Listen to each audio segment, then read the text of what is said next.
Hello, Naturals! Welcome to Go Natural English. I'm your English teacher, Gabby, and I am so excited to bring you a special guest today to help you with your English fluency skills. I have an expert on English pronunciation and conversation skills, Kim from EnglishWithKim.com. How are you doing, Kim? I'm doing great, Gabby. Thank you so much for that kind introduction. I'm so excited to be here with Go Natural English. And hi, Naturals. So good to have you here. It's so much fun to have someone like you who can really add to our lessons, our English tips here. I love bringing in new perspectives and new tips and new experiences, and I'm sure you have a ton of experience helping intermediate and advanced English learners to really perfect their conversation skills, to sound more natural, as I love talking about that too. And also, something we have in common, we've both spent some time in Boston, so that's an interesting connection. We have kind of this interesting New England English. I know we're not going to get too much into like specific regional kinds of English, but it's just kind of cool knowing that we're both here in the northeast of the United States. So let me just ask you, let's get right to it. What is something that an intermediate or advanced English learner probably doesn't know about English conversation, but they should know? Yes, that's a great way to start. And what I was going to just mention is that basically the skills that I'm working on complement what you're teaching on Go Natural English. It's kind of like once they have the language and the fluency, then they can move on to refining how they use their voice. And it sounds really basic, like use your voice in order to sound more natural in English, but we use our voice different in different languages. I know you speak Portuguese, I speak a little Portuguese, I speak more Spanish, and you use your voice differently. So once you kind of get past that intermediate plateau that you're helping learners with and they start becoming more fluent, they need to learn how to control their voice and use their voice to express their emotions, their attitude, to sound happy or sound sad, to sound irritated or sound excited. And so that's something I've noticed with my work, that a lot of learners need help kind of understanding how to control their voice and use it more effectively, especially in professional situations, but also in personal relationships. Oh, that's super interesting. This is something that I think is very advanced, to be honest. I mean, it might sound basic, like Exactly. use my Yeah. voice. Well, of course I use my voice to speak, but it's not just using your voice to speak. It's way more advanced. I think you're talking about tone and intonation, even volume and Mm-hmm. pitch, and all of these concepts that in most English classes you never get to, right? Exactly. In most Well, language and classes, yeah. that's why I started teaching online, is that I noticed that my interest and my skills were geared towards helping people use their voice. Because I have a interest in a musical background, and I'm just very interested in interacting with people and showing expression. And I noticed that so many of when I was, because I also taught in the classroom, like so many of, I think you did as well. And Yeah. so, and what happens is that you kind of learn a little bit of intonation, a little bit of word stress, but you don't put it all together. And by the time you've become an advanced English learner, you're defaulting back to the patterns that come from your language. And that's why I have clients who are, they've lived in US or Canada for 20 years and they're still learning how to use their voice effectively because they want to sound more natural. And that's why it's like there's the natural English and then there's sounding natural. So it's kind of, we're evolving, but they work together. So that's why I was excited to talk to your audience, talk to the naturals about what that means. So Yeah. Tell yeah. us a little bit about your background. You mentioned that you have some interest in music, or maybe you've studied music, or you play an Yeah. instrument, or tell us about that. Years ago, I used to sing and I used to play the flute, but really my interest in music is more like when I got my master's degree, I studied Peruvian fusion music. I have like a Wow. very strong ties to South America like you.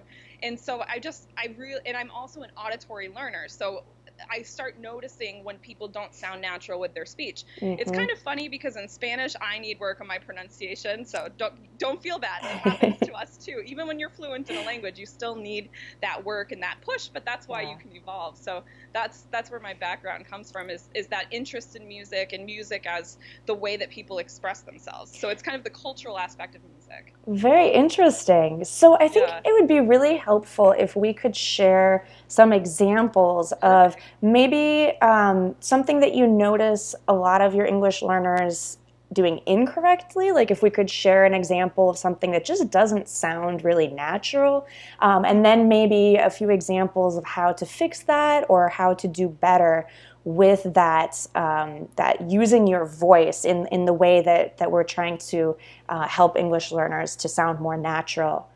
Yeah, perfect. Yeah. So yeah, I have a couple of examples here for just how we can use our voice Great. more interestingly. Yeah. But basically, there's two aspects to it. One of that is word stress, right? So even simple words like the word hotel, I often use that word as an example because so many learners say hotel because that's how it is in their language, because it's a similar word with a different stress pattern.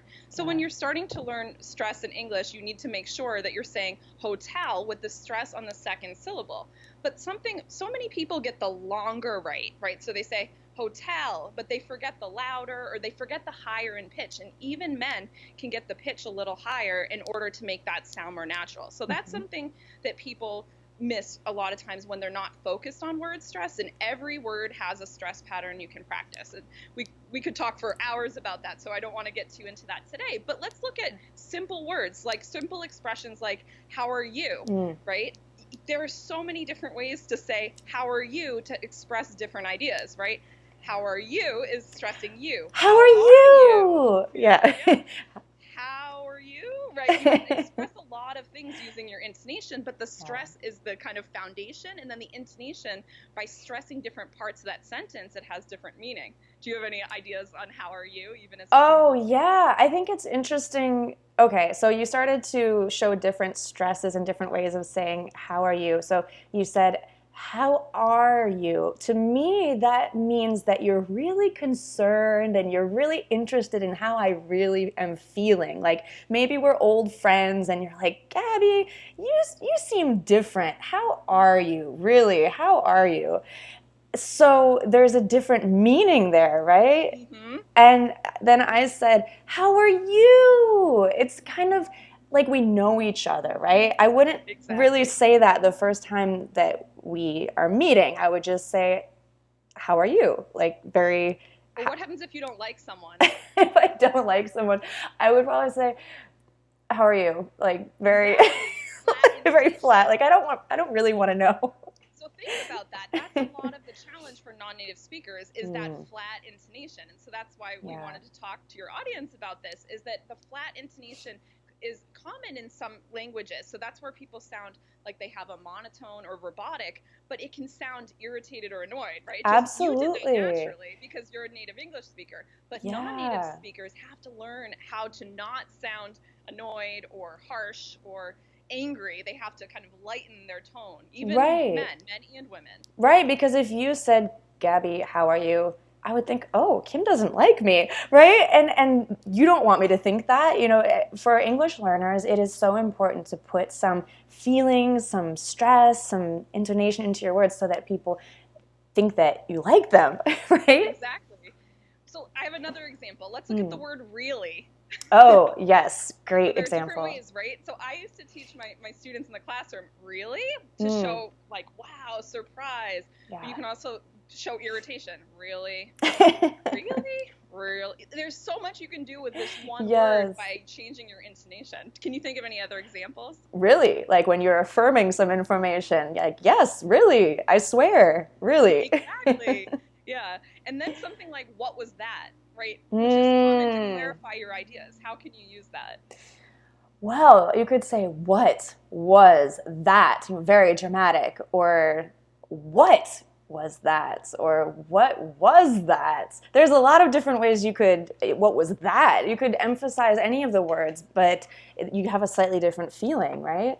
And when someone says something rude to you, right? What was that? Right? You kind of show it with your expression, but also, what was that? You have to kind of, like, what was can that? you repeat that? What was that? So can you repeat that? What was that? These are all clarifying phrases, but if you don't have the appropriate intonation, it's going to make you sound like your attitude is not, I mean, you have to choose your attitude with the words. Because you could use this phrase if you don't understand, just to clarify information. Sorry, what was that? Just to ask someone to repeat. Sorry, what was that? But you're not saying they were rude, like, what was that? There's a difference, right? What was that? Yeah, yeah. And it's so subtle. I think when you're learning English, it might take some time to get used to the different ways of saying these same phrases. We're saying the same words, but just different stress, different intonation. So there's a very different meaning. It's so Exactly. interesting. These are great examples. And they're so simple, Hmm. and that's kind of, this is the start, right? This is where your learners should start. You naturals should start here. Start with simple words, 1, 2, or 3 words in a sentence, and then you start evolving as you, Hmm. because I know you work a lot with professionals to kind of get that language more professional, more involved, because longer sentences also have stress and intonation. Yeah, Something like, what do you think, right? We use that a lot, right? What do you think, right? You can express so much more with those phrases. yeah. And it's something that it's very powerful. It's something simple but powerful that can really help take your English to that next level. Yeah, even with that phrase, like you said, what do you think? Or what do you think?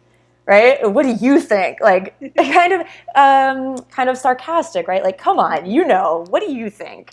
Uh, Mm-hmm. so interesting. I love these examples so much. So we have to wrap up, but I really want to know where we could find out more about your English teaching. Where should English learners go if they want to find more about you? Okay. Well, the central hub is englishwithkim.com. You can find everything there, but I also have a YouTube channel, and it's just search for English with Kim, and you'll find me there, where I'm posting a lot of tips about how to control your voice and use your voice to sound more professional, more natural, and just, use it more effectively. And if you want more tips on how to understand word stress, if you can go to soundmorenatural.com, I have an email course there that's a video course, and you can sign up for that, and it'll hopefully help you, just understand these basics so that you can kind of grow into it as you advance your English. That's super helpful. Thanks so much for coming, for joining us, and for sharing those fun examples. Very Thank you helpful. so much for having me, Gabby. It was really fun, and I liked hearing your examples as much as mine. Awesome. Well, thanks, Kim. We'll talk to you later. Bye for now. Bye. Bye.